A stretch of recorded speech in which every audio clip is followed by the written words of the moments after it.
Selamat datang ke Pusat Pelupusan Harapan. Masa saya, kilang botol minyak wangi paling epik di dunia. Abang-abang sado kita ni tengah kumpul serpihan kaca terpakai macam orang berebut kumpul baucer jualan murah akhir tahun. Lepas tu, kaca-kaca ni diberi mandi bunga beramai-ramai dalam kolam spa mewah batu bata ni. Kena cuci bersih-bersih, barulah berkilat macam baru lepas kena sental dengan mak. Kaca yang dah dicuci bersih tadi dijunjung atas kepala macam bawa dulang hantaran, lalu dicampak tanpa belas kasihan ke dalam kawah leburan tahap naga berapi. Suhu kat dalam ni punyalah panas, mengalahkan kepanasan telinga dengan mulut makcik bawang bergosip.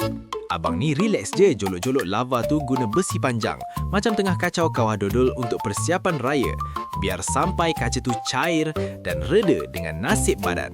Bila dah jadi lava oren yang mengancam, sifu kita tarik sikit, letak atas acuan besi dan zap! Diguntingnya kaca panas tu macam gunting ribin perasmian acara. Pantas, cekap dan tiada sebarang keraguan. Lupakan mesin hidrolik juta-juta dari Europe. Pakcik ni guna mesin pump manual je. Hari-hari buat chest day kat kilang. Tekan punya tekan, pap! Lahirlah botol kaca yang sedang marah menyala kemerahan. Terang dia mengalahkan gincu Mak Datin pergi majlis kenduri kahwin VIP.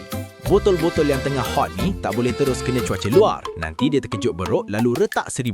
Jadi, diorang disumbat masuk ke dalam bilik sauna gelap ni untuk sesi menyejukkan badan perlahan-lahan sambil menenangkan jiwa yang kacau. Dan akhirnya, saksikanlah magic kerja keras tangan manusia. Dari serpihan sampah sarap kusam, kini berubah menjadi ribuan botol kaca yang jernih, sejernih embun pagi. Kerja pasukan abang-abang ni angkat tong keluar dah macam angkat peti harta karun. Siap sedia untuk diisi minyak wangi dan sedia untuk buat korang wangi semerbak. Hebat bukan?